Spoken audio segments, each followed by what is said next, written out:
우리가 이렇게 한 자리에 모여서 예배할 수 있음은 결코 우연이 아닙니다. 우리는 하나님의 섭리 안에서, 하나님의 예정 안에서 살아가는 존재들입니다. 이 예배 한 번에 여러분의 전심과 여러분의 모든 생각과 가치관을 한번 쏟아보시기를 예수님의 이름으로 축복드립니다. 그리고 오늘 함께 예배드리는 여러분들의 삶이 성령 충만하고 말씀 충만한 그런 귀한 시간이 되기를 예수님의 이름으로 축복드립니다. 아멘. 우리는 예수님을 믿는 사람들입니다. 그리고 예수님을 믿고 구원받은 하나님의 자녀입니다. 우리에게 주어진 하나님의 구원의 은혜는 누구에게나 동등합니다. 그런데요, 우리가 구원받고 하나님의 은혜를 받고 섬기며 믿음으로 살아가는 사람들이라 이렇게 이야기하는데 사실은 여기에도 구별점이 있다는 것입니다. 왜냐하면 모두 다 똑같이 살아가는 것이 아니기 때문입니다. 어떤 사람을 예를 들어 볼까요? 어떤 사람은 하루하루를 기도하면서 하나님과 동행하면서 살아가는 사람들이 있습니다. 또 어떤 사람들은요, 구원받은 이후에도 여전히 내 힘을 의지하면서 살아가시는 분들이 분명 있습니다. 여러분, 자신의 힘만 의지하면서 살아가는 삶, 그리고 기도하는 삶, 엄청난 차이가 있다는 것입니다. 예를 들어 보겠습니다. 수영을 아주 잘하는 사람이 있습니다. 여기 아라카와 강 정도는 그냥 수영 쳐가지고 건너가는 것이 가능한 사람이 있을지도 모르겠습니다. 그런데요, 수영을 아무리 잘한다고 하더라도 태평양을 수영으로 건널 수는 없습니다. 여러분, 태평양을 건너려면 어떻게 하면 됩니까? 간단하지요. 배를 타거나 비행기를 타면 됩니다.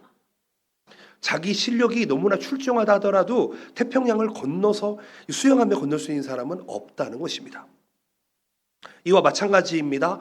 신앙생활을 하면서도 자기 힘에 의지하며 살아가는 사람은 작은 인생의 시련을 극복할 수 있을 것입니다. 그런데요, 넘실대는 거대한 바다와 같은 시련 앞에서는 사실 속수무책으로 넘어질 수밖에 없다는 것입니다. 여러분, 그럴 때 어떻게 해야 될까요? 세상 사람들은 그럴 때 어떻게 할까요? 우리 믿는 사람들은 그럴 때 어떻게 해야 될까요? 바라옵고 나옵기는 우리가 그런 때를 만날 때에 하나님께 나아가서 먼저 기도하고 주님의 도우심을 구하시는 여러분들 되시기를 예수님의 이름으로 축복드립니다. 여러분, 그런데 문제가 있습니다. 기도하는 것이 생각보다 쉽지 않다는 것입니다.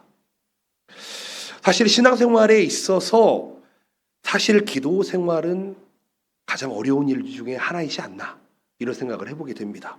어떤 사람은 가장 쉽다라고도 얘기하는데 저를 빗대 보면은요, 저의 인생을 돌아보면 기도하는 건 그렇게 쉬운 게 아니구나라는 것을 생각하게 됩니다. 예를 들어 보겠습니다. 언제나 마음은 있습니다. 그렇지요. 그런데 시간이 없습니다. 상황이 어려워서 하기 힘든 것, 그것이 기도 생활인 것 같습니다. 또한 기도가 어려운 이유 중에 하나가 있습니다. 그것은 기도가 우리의 마음과 삶을 하나님께 내어드리는 것이기 때문에 이것은 사실 어려운 것이라는 것입니다. 왜냐하면 우리의 머릿속은 언제나 우리의 형편과 우리의 낙심과 우리의 어떤 생각들로 가득 차 있기 때문입니다. 걱정이 있죠. 근심이 있죠.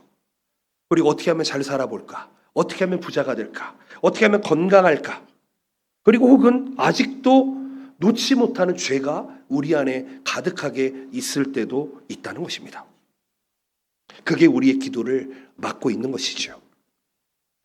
그런 생각들을 모두 내려놓고 온전히 주님께 집중해야 되는데 좀처럼 내가 움켜쥐고 있는 것들이 내려놓기가 쉽지 않습니다. 저만 그런 건 아니겠죠. 저도 어떤 것에 한번 쑥 빠져들어가면 그 생각을 생각보다 놓지 못할 때가 많습니다. 하나님께서 어떤 말씀을 하고 계시는데 하고 계심에도 불구하고 애써 무시하면서 그런 식으로 살아갈 때도 있다는 것입니다. 그런데요, 여러분, 우리가 하나님께 기도할 때에 그냥 주기도문을 외운다든지 사도신경을 외운다든지 이렇게 의무적으로 읊조리는 기도가 과연 하나님께 전달이 될까요? 한번 생각해 보자는 것입니다. 공허한 메아리가 되지 않을까? 한번 고민해 보자는 것입니다. 그렇기 때문에 하나님께 집중하고 꾸밈 없는 모습으로 나아가는 것, 하나님의 어떤 응답에도 순종하겠습니다 라는 마음으로 나아가는 것, 그럴 때에 비로소 우리는 기도의 문이 열리게 된다는 것입니다. 여러분, 기도하기 위해서 미사여구를 사용할 필요가 없습니다. 멋있는 말들을 지어낼 필요가 없다는 것입니다. 아침에 잠자리에 일어났을 때 여러분 기도하십니까? 저는 기도합니다. 왜냐하면은 제가 아침에 깨어 있다는 건 살아 있다는 것이기 때문입니다. 먼저 하나님께 감사합니다. 하나님 감사합니다.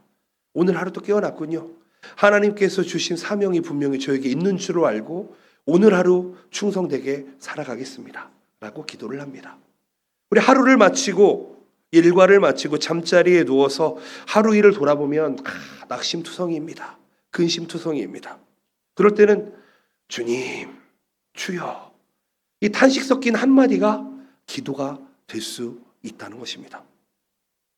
여러분, 우리의 삶 속에서 어떤 문제가 있다 하더라도 하나님께 기도로 나아간다면 하나님과 친밀한 교제를 나눌 수 있는 줄로 믿습니다. 아멘. 우리 기도를 한번 생각해 보면은요, 제가 초등학교 시절 정도 됐을까요? 편지를 자주 썼었습니다. 편지 써보신 분들 여기 많이 계시지요? 편지를 보내면은 답장이 언제 올지 기다려지게 됩니다. 그렇지요. 왜 그러냐면 꽤 먼 곳에 있는 분들한테 편지를 보내기 때문입니다. 하루아침에 오지 않습니다. 때로는 일주일이 걸리고 2주일이 걸릴 때도 있습니다. 언제 올지 모르는 답장을 기다리는 그런 모습이 기도가 아니라는 것입니다.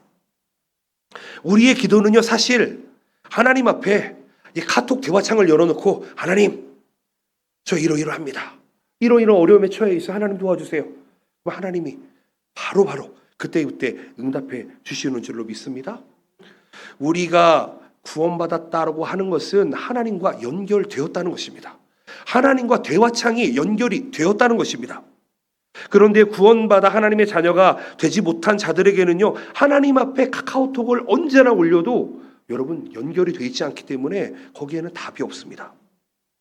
기도라고 하는 것은 하나님의 자녀의 엄청난 특권이다라는 것을 여러분 믿을 수 있으시기를 예수님의 이름으로 축복드립니다.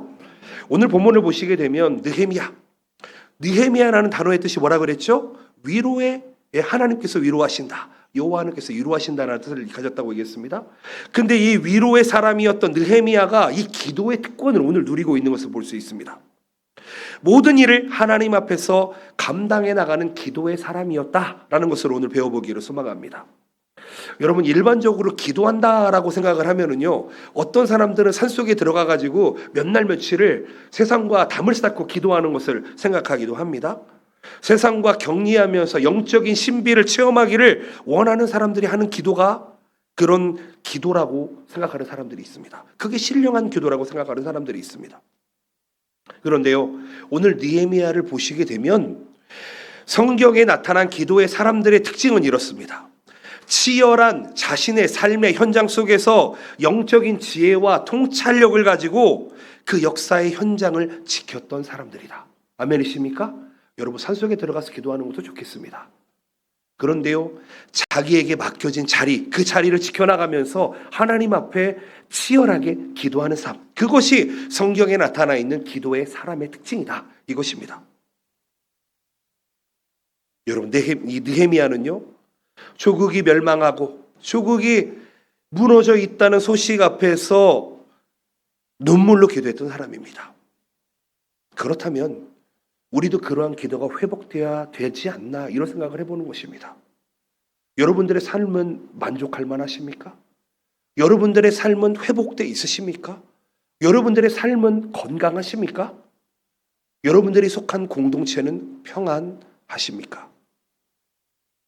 우리는 우리가 속해 있는 모든 공동체를 회복시킬 수 있는 그런 기도를 할 수 있는 그런 모습을 느헤미야를 통해서 배워 나아갈 수 있으시기를 예수님의 이름으로 축복드립니다. 아멘. 첫 번째로는 눈물의 기도입니다. 지난주 말씀 속에서 느헤미야는요, 하나님과 함께 이 유다에서 온 자들에게 유다와 예루살렘 사람들의 형편을 들으면서 큰 아픔을 느꼈습니다. 예루살렘에 남아있던 자들이 큰 환난을 당하고 예루살렘 성은 허물어지고 성문은 불탔다는 소식, 그것은 느헤미야에게 큰 충격이었습니다. 이 엄청난 시련 앞에서 느헤미야가 택한 방법이 무엇입니까? 오늘 보면 4절에 이렇게 나와 있습니다. 내가 이 말을 듣고 앉아서 울고 수일 동안 슬퍼하며 하늘의 하나님 앞에 금식하여 기도하며. 여러분, 이 소식을 듣자마자 어떻게 했다고요? 듣는 즉시 하나님 앞에 엎드렸습니다. 잠깐 엎드려서 몇 시간 기도한 것이 아닙니다. 몇 날 며칠 금식하면서 눈물 속에서 슬픔으로 하나님께 부르짖었다는 것입니다. 여러분, 금식 기도를 왜 할까요? 여러 가지 이유가 있을 것입니다. 식사에 관련된 시간을 아껴서 기도하기 위함이 있을 수도 있고요. 혹은 식사에 들어가는 비용을 아껴서 하나님의 뜻대로 사용하기 위한 목적이 있을 수도 있을 것입니다. 그런데 오늘 기도하고 있는 이 느헤미야의 기도는 며칠 동안 계속되는 기도였습니다. 여러분, 며칠 동안 음식을 먹지 않는다는 것, 이것은 죽을 각오를 가지고 기도한다는 의미입니다. 민족을 위해 하나님께 목숨을 건 기도를 지금 느헤미야가 드리고 있습니다. 그런데 여러분, 다시 한번 생각해 보시기를 바랍니다. 느헤미야가 처한 상황이 이렇게까지 눈물을 흘릴 필요가 있는 상황인지 한번 생각해 보시기를 바랍니다. 느헤미야 자신을 보게 되면은요, 페르시아에서 크게 성공한 사람입니다. 왕의 절대적인 신임을 받고 있습니다. 왕과 독대할 수 있는 고위 관리였습니다. 자신의 지위를 이용해서 누구를 찾아가거나 아닥사스다 왕에게 직접 이 도움을 요청할 수도 있을 것입니다. 그 당시에 아닥사스다 왕은요, 당시에 전 세계를 호령하는 왕이었습니다. 이스라엘, 유대, 예루살렘이라는 이 소수 민족에게 경제적인 지원을 할 정도의 힘은 충분히 가지고 있었습니다. 여러분, 생각해 보시기를 바랍니다. 단지 빈곤하고 불쌍한 이 어려운 상황에 처해 있는 동포들의 상황이 안쓰러웠던 것이라면 해결 방법은 간단합니다. 왕에게 왕이시여 지원금을 지원해 주십시오. 그런데요, 느헤미야는 그와 같은 일체의 이 인간적인 방법을 사용하지 않았습니다. 하나님께 눈물로 기다리며 매달렸다는 것입니다. 이렇게 볼 때 이 느헤미야의 눈물, 이것은 단지 이스라엘이라는 민족이 잘 먹고 잘 사는 것만을 위한 것이 아니었다라는 것을 우리는 깨달아야 됩니다.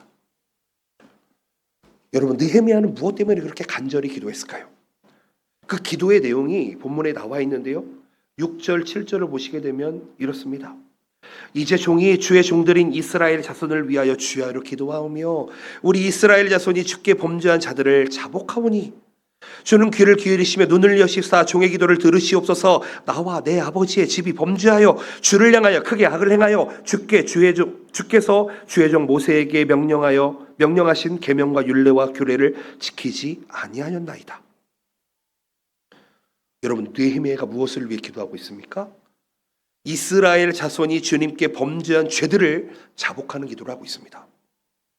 나와 내 아버지의 집이라고 이야기하면서 이스라엘의 죄가 나의 죄입니다. 이스라엘의 죄가 나의 아버지의 죄입니다라고 죄를 동의시하고 있다는 것입니다.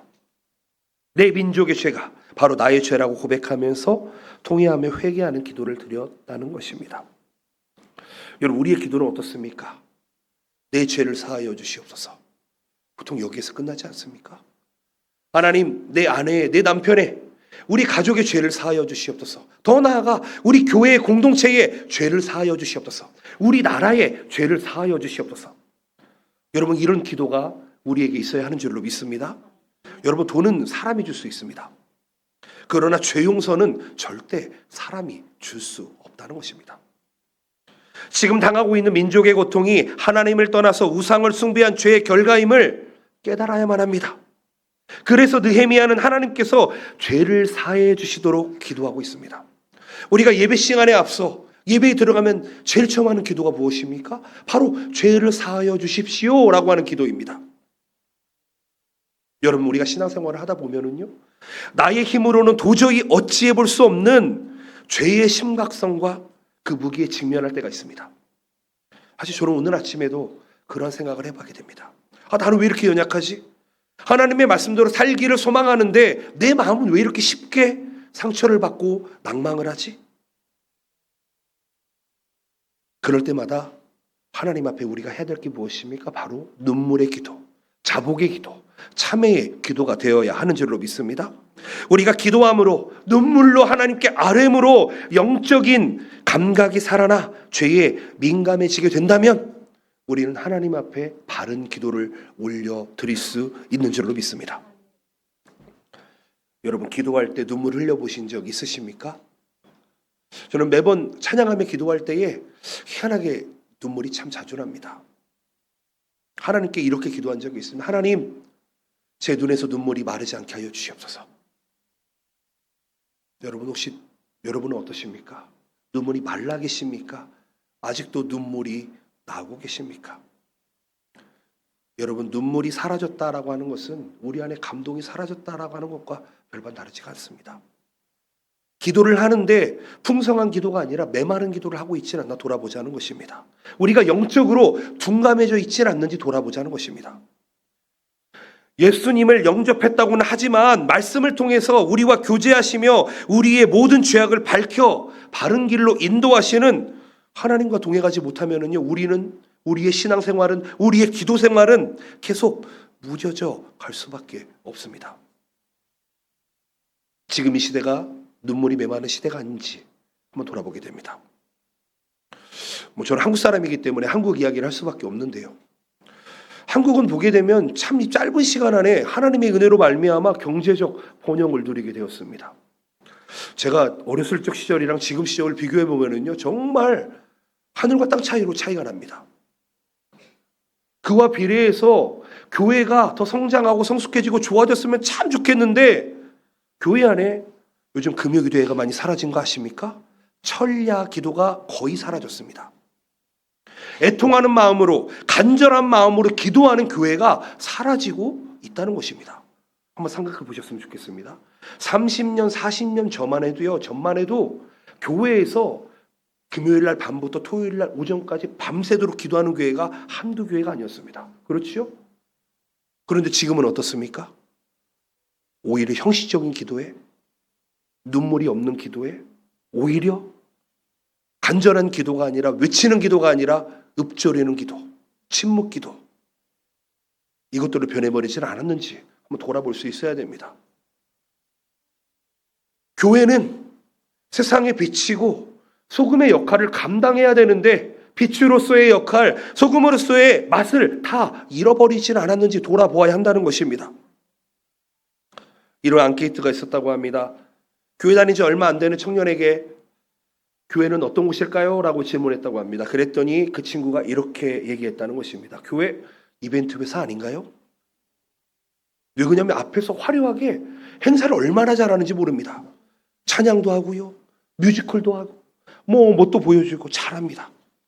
어떻게 보면 교회를 처음 다닌 사람들은 이벤트 회사로 착각할 수도 있겠다 생각해 봅니다. 여러분, 제가 강단에 서서 여러 번 말씀드렸습니다. 오늘날의 유명한 사역자들이, 목회자들이 죄의 유혹에 무너져가는 것을 우리는 지금 매일매일 목도하고 있습니다. 저도 그렇게 안 되려고 매일매일 쳐서 저를 복종시키고 있습니다. 이러한 현실 속에서 우리가 교회의 능력 있는 모습을 회복하기 위해서 필요한 것이 무엇일까요? 느헤미야가 지금부터 해야 할 일, 이 성벽을 재건하는 일, 우리도 또한 믿음의 성벽을 재건해 나아가야 한다는 것입니다. 그 예루살렘의 성벽 재건의 시작이 어디서부터 시작을 합니까? 느헤미야의 눈물의 기도로부터 시작했다는 것입니다. 하나님께서는 하나님의 자녀들이, 즉 우리 성도들이 영적으로 깨어나서 회개하며 눈물을 흘려 기도할 때에 반드시 역사하시는 분이신 줄로 믿습니다. 여러분, 우리가 기도를 회복하기 위해서 우리는 오늘 이 느헤미야의 마음을 회복해야 합니다. 조국의 죄악이 내 죄악입니다. 내가 속해 있는 이 회사의 죄악이 내 죄악입니다. 나의 공동체의 죄악이 내 죄악입니다. 나의 가족, 내 남편의 죄가 내 죄입니다. 말씀을 통해서 우리의 영혼을 비추어서 우리가 죄악에서 벗어나기를 매일매일 간구해야 한다는 것입니다. 여러분, 때로는요, 우리 안에 있는 죄성, 우리 안에 있는 연약함을 마주하는 것은요, 정말 고통스러운 일입니다. 나는 왜 이렇게 연약하지? 내가 매일매일 순간순간 고백하고 하나님 앞에 회개함에 있어서도 너무 부끄럽다, 생각될 때 너무 많이 있습니다. 우리의 삶은 풍요로워지는데 우리의 이 심령이 지금 메말라가고 있음을 우리는 고백할 수 있어야 됩니다.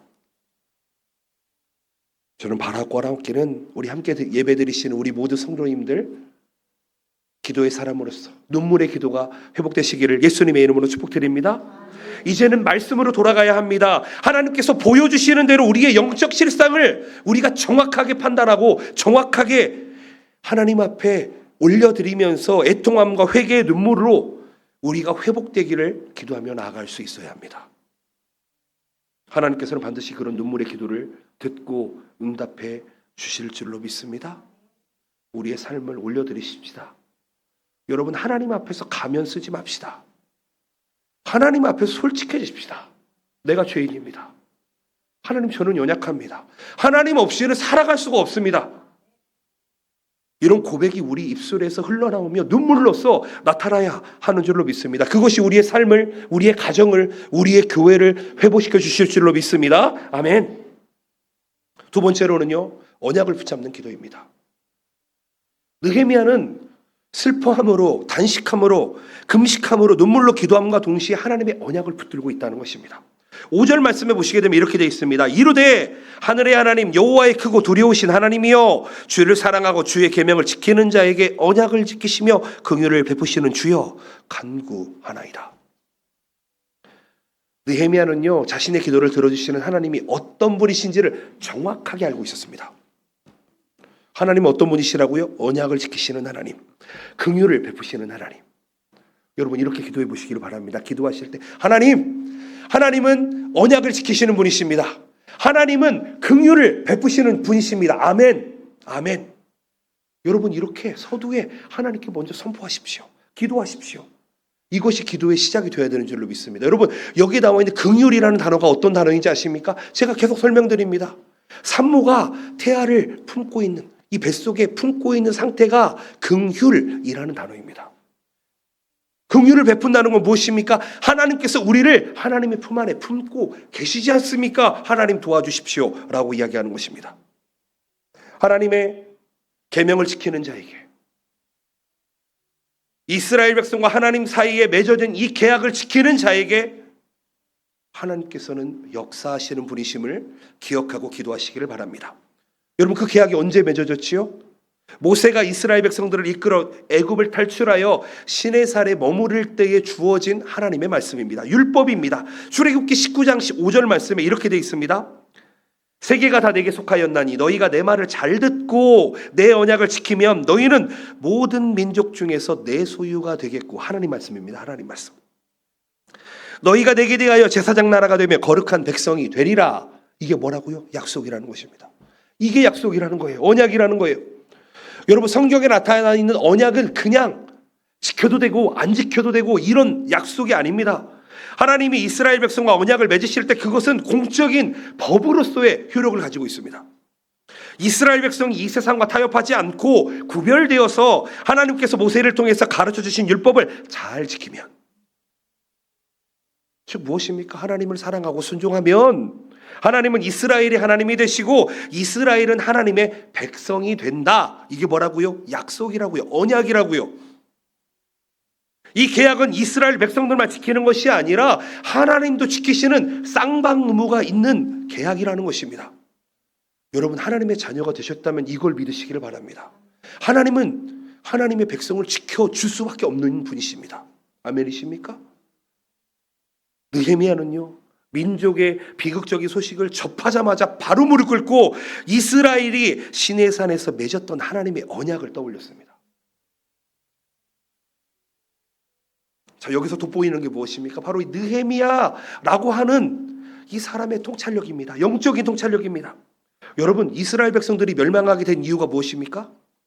이스라엘 백성이 우상 숭배의 죄악 가운데 하나님의 말씀을 떠났기 때문 아닙니까? 예루살렘 성이 무너지고 성문들이 불타게 된 것이 이방인의 방해 때문입니까? 아니죠. 지도자들의 리더십이 부족하기 때문입니까? 아닙니다. 하나님과 맺었던 언약을 지키지 않았기 때문입니다. 7절 말씀을 보시게 되면은 주를 향하여 크게 악을 행하여 주께서 주의 종 모세에게 명령하신 계명과 율례와 규례를 지키지 아니하였나이다. 여러분, 저는 여러분을 지금 가스라이팅 하는 게 아닙니다. 하나님의 말씀을 지키지 않으면은요, 우리는 망합니다. 그게 하나님 말씀이에요. 우리가 오늘날 필요한 것이 무엇입니까? 바로 이 느헤미야와 같은 문제를 보더라도 그 문제를 바로 볼 수 있는 믿음의 통찰력입니다. 우리는 이거를 영적인 눈이라고도 이야기합니다. 영적인 시선이라고도 이야기합니다. 여러분, 문제가 있는데 이 문제를 인간적인 눈으로만 보면은요, 이거 누구 때문이야? 저 집사가 그래서 그래. 저 권사가 그래서 그래. 저 사람 때문이야. 안 그런가요? 안 그러세요? 어떤 문제가 발생하면 우리는 그 문제의 원인을 찾으려고 노력합니다. 어떤 청년이 실현을 당했다고 생각해 봅시다. 내가 유머가 없기 때문일까? 혹시 나한테서 너무 호라비 냄새가 났기 때문일까? 좋은 차가 없고 좋은 직장이 없기 때문일까? 아니면 내가 얼굴이 좀 못생겨서 그럴까? 키가 작아서 그럴까? 배가 좀 나와서 그럴까? 아마 그런 원인을 찾아낼지도 모르겠습니다. 아마 머릿속이 복잡해질 것 같습니다. 그런데요, 세상 사람들은 그럴 수 있다고 칩시다. 그런데 예수 그리스도를 믿는, 예수 그리스도가 우리의 창조주시고 구원주시고 우리의 심판주라는 것을 믿는 우리 크리스천들은 온 천지 만물의 주관자 되신 하나님과의 관계를 먼저 점검해 보아야 되지 않겠냐, 이 말입니다. 여러분, 우리가 아무리 머리를 굴려가지고 합리적으로 돌려보아도요, 하나님과의 관계를 회복하지 않으면 사실 모든 게 다 헛것이 됩니다. 그렇기 때문에 이 느헤미야가 택한 것이 무엇입니까? 회개하는 것이었습니다. 회개하는 것이었어요. 민족의 회복을 위해서는 하나님과 약속한 대로 죄를 회개하고 하나님 앞에 돌아가는 것입니다. 아멘이십니까? 저는 우리 교회가 회복되기를 소망합니다. 우리 교회가 부흥되기를 소망합니다. 그런데 그러기 위해서 제일 좀 해야 될 게 뭘까요? 죄를 회복하는 것입니다. 죄를 회개하는 것입니다. 우리 가정이 회복되기를 원하시지 않으십니까? 가정이 회복되기를 원하신다면 우리 가정 안에 있는 죄를 하나님 앞에 탄식하며 기도해야 됩니다. 하나님의 말씀은요, 살아있고 운동력이 있어서 우리의 영혼을 쪼개고 우리의 골수를 쪼개고 우리를 새롭게 하시는 분이십니다. 우리의 영을 깨워서 죄악을 깨닫게 하시는 분이십니다. 여러분, 신앙생활 아니요? 여러분은 떳떳하시고 의인이라고 생각하십니까? 그렇지 않습니다. 하나님의 말씀을 듣고 신앙생활을 하면 할수록 제일 많이 드는 생각이 무엇입니까? 난 안 되는구나. 나는 연약하구나. 나는 죄인이구나.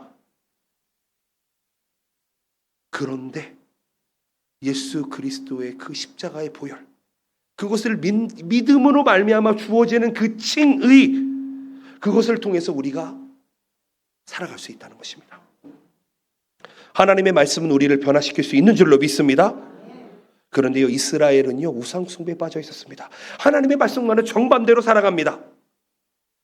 하나님의 말씀대로 살기를 거절하고 하나님을 인간의 생각대로 바꾸고 조종할 수 있다고 생각을 합니다. 내가 변화될 필요가 없기 때문에 많은 사람들은 우상 숭배를 택하게 됩니다. 그런데요, 말씀을 붙들고 사는 사람은요, 내가 믿는 신을 변화시키는 것이 아니라 기도하는 사람은요, 자기 자신을 변화시킨다는 것입니다. 하나님과의 만남을 통해 거울처럼 내가 어떤 존재인지를 깨닫게 되고 내가 얼마나 거짓된 존재인지를 발견하고 영이신 하나님과 교제하면서 하나님의 사람으로 변해가는 것, 그것이 하나님의 말씀을 붙들고 살아가는 성도들의 특권이라는 것입니다. 그렇기 때문에 말씀과 기도는 언제나 함께 해야 됩니다. 말씀을 붙들고 기도하려면 무엇보다도 하나님의 말씀이 우리의 심령 속에 들어와 있어야 하는 줄로 믿습니다. 아멘. 사도 바울은요, 에베소 교회 성도들을 위해서 이렇게 기도했습니다. 한번 들어보시기를 바랍니다. 우리 주 예수 그리스도의 하나님, 영광의 아버지께서 지혜와 계시의 영을 우리 에베소 교회 성도들에게 주사 하나님을 알게 하여 주시옵소서. 너희의 마음의 눈을 밝히사 그의 부르심의 소망이 무엇이며 성도 안에서 그 기업의 영광의 풍성함이 무엇이며 그의 힘의 위력으로 역사하심을 따라 믿는 우리에게 베푸신 능력의 지극히 크심이 어떠한 것을 너희로 알게 하시기를 구하노라. 무엇입니까? 하나님 아버지를 제대로 알아라, 이 얘기입니다. 여러분, 우리는 사단이 우리에게 전해주는 보이시피싱을 경계해야 됩니다. 보이스피싱 뭔지 아시죠? 오래오래 사기 뭔지 아시죠? 뭔지 아시죠? 그럴듯한 말. 여러분 근데요, 이게 젊은 사람도 당한다고 합니다. 젊은 사람도 당한다고 합니다. 알만한 사람도 여기에 당해서 넘어진다고 합니다. 사단은요, 하나님의 말씀을 붙들고 기도하는 것이 얼마나 중요한 것인지를 우리보다 훨씬 더 잘 압니다. 그렇기 때문에 온갖 방법을, 온갖 방해를 하고 거짓된 응답을 통해서 기도를 방해하고 있다는 것입니다. 그런데 평상시 하나님의 말씀을 무장하고 있는 사람은 어떻게 됩니까? 그 거짓된 사단의 보이스피싱에 넘어가요? 안 넘어갑니다. 안 넘어갑니다. 하나님의 말씀 속에서 이스라엘과 맺어주신 언약을 기억하고 죄를 깨닫는 지금 느헤미야는요, 홀로 그 죄의 책임을 벗어나려 하지 않습니다. 여러분은 어떠십니까? 책임을 지르는 사람입니까? 책임을 회피하려는 사람입니까? 6절 말씀을 보면 느헤미야는 이렇게 이야기합니다. 나와 내 아버지의 집이 범죄하여 비록 이방 땅에서 나고 자랐지만 자신이 하나님의 언약 백성임을 자각할 때에 민족의 죄에 대한 책임을 함께 지고 민족을 대표하는 자가 되어서 통회와 자복의 눈물을 흘리면서 회개 기도를 드리는 느헤미야. 여러분, 이 기도를 통해서 느헤미야라는 이 사람 참 멋있는 사람이구나 라고 깨닫게 된다는 것입니다. 이 기도를 올리는 순간 느헤미야의 삶은 개인의 삶이 아니라 그 민족적인 무게를 지고 있는 그런 하나님의 백성으로서, 언약의 백성으로서 회복되는 그런 리더십을 가진 기도가 되었다는 것입니다. 여러분, 저는 이 느헤미야를 통해서 주어지는 이 기도의 말씀이 목회자에게 주어진다, 목회자에게만 주어진다라고 생각하지 마시고 리더에게만 주어진다라고 생각하지 마시고 여러분들도 이 느헤미야의 기도에 함께 동참해 볼 수 있으시기를 예수님의 이름으로 축복드립니다. 이스라엘의 회복을 위해 선실을 다짐한 느헤미야는요, 9절에서 이렇게 기도합니다. 만일 내게로 돌아와 내 계명을 지켜 행하면 너희 쫓긴 자가 하늘 끝에 있을지라도 내가 거기서부터 그들을 모아 내 이름을 두려고 택한 곳에 돌아오게 하니라 하신 말씀을 이제 청하건대 기억하옵소서. 하나님의 말씀을 가지고 기도하고 있습니다. 하나님의 맺으신 언약을 기억해 주세요라고 이야기합니다. 그렇다는 것은 하나님께서 계약을 맺은 것을 잊으셨다는 것일까요? 그렇지 않지요. 하나님은 한 번도 하나님의 계약을, 언약을 잊어본 적이 없는 분이십니다. 말씀드렸습니다. 이 계약은, 하나님의 율법으로 주신 이 계약은 이스라엘과 하나님과의 쌍방 계약입니다. 이스라엘의 계명을 지키면 그 언약에서 효력이 나타나게 됩니다.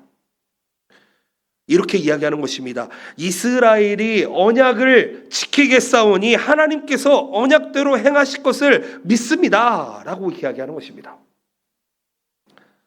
느헤미야는요, 눈물의 기도와 더불어서 하나님 앞에 이 말씀을 가지고, 언약을 가지고 기도하고 있다는 것입니다. 하나님은 한 번 맺은 언약을 반드시 지키시는 분이라는 것을 기억하고 있다는 것입니다. 여러분, 신실하신 하나님, 그리고 하나님의 속성을 우리가 기억하면서 하나님의 말씀을 근거로 기도하면 하나님께서는 반드시 응답해 주실 줄 믿습니다. 여러분, 약속을 어기고 거짓말을 하려는 사람에게도 정확하게 도장이 찍힌 계약서를 보내주면은요, 여러분 입을 다물게 할 수 있습니다. 여러분, 법은 그런 것입니다. 아무리 거짓말을 하더라도 여기에 계약서가 있으면 그 계약서대로 이행할 수밖에 없는 것입니다.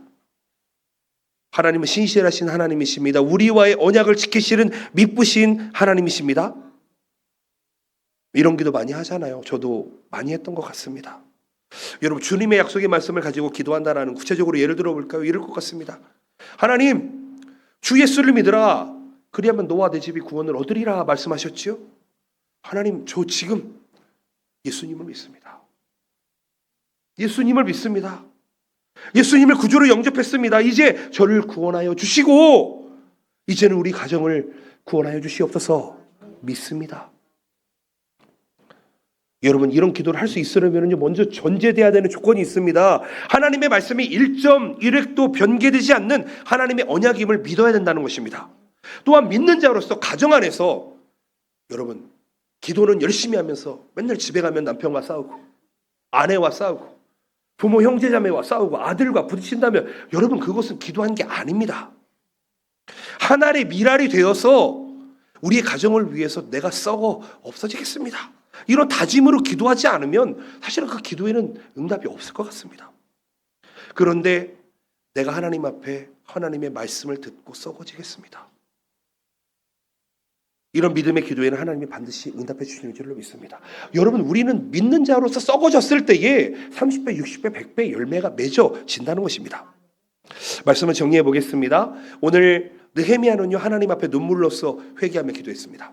그렇지요? 그 다음에 어떻게 했습니까? 언약의 말씀을 붙들고 기도했습니다. 여러분, 어려운 조국의 소식을 들은 게 느헤미야만 있었겠습니까? 여러분, 우리 교회에, 우리 가정에 있는 문제 우리만 알고 있겠습니까? 그렇지 않습니다. 그런데 영적인 통찰력이 있었던, 믿음의 눈이 있었던 느헤미야는 하나님의 뜻을 정확하게 파악했고 이 세상의 영광을 버리고 민족의 지도자가 되었습니다. 우리도 그래 봐야 되지 않겠습니까?